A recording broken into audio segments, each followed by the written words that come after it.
దేవుని వాక్యాన్ని చదవడానికి ప్రయత్నం చేయండి, ప్రార్థించడానికి ప్రయత్నం చేయండి.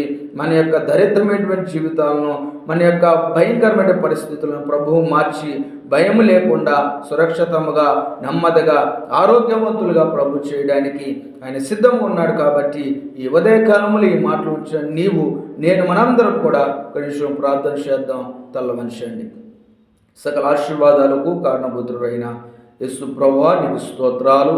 నా ఉపదేశమును వాడు సురక్షితముగా ఉంటాడన్నావు తండ్రి. కీడు వచ్చినట్టు భయం లేక నెమ్మదిగా ఉంటాడన్న ప్రభా, నీ వాక్యము మా జీవితాలకు వెలుగును, మా యొక్క కుటుంబాలకు రక్షణ అయి ఉన్నదండి. వాక్యము మీరు సెలవిస్తున్నటువంటి దాన్ని బట్టి నీకు స్తోత్రాలు. ఈ ఉదయకాలంలో ఈ మాటలు వచ్చిన ప్రతి ఒక్క బిడ్డను మీరు దీవించి ఆశీర్వదించి, ఏ బిడ్డ అయితే ఏ బలహీనతలో ఉన్నారు, ఏ కీడులో ఉన్నారు, ఏ నెమ్మది లేకున్నారో ప్రభా, ప్రతి ఒక్క బిడ్డకు నాయన ఈ యొక్క వాక్కు ద్వారా ధైర్యమును నెమ్మదిని అనుగ్రహించి నిన్ను స్తుతించి నిన్ను ఆరాధించే బిడ్డలుగా సహాయం దయచేయమని యేసు నామములో అడిగి వేడుకుంటున్నాము తండ్రి.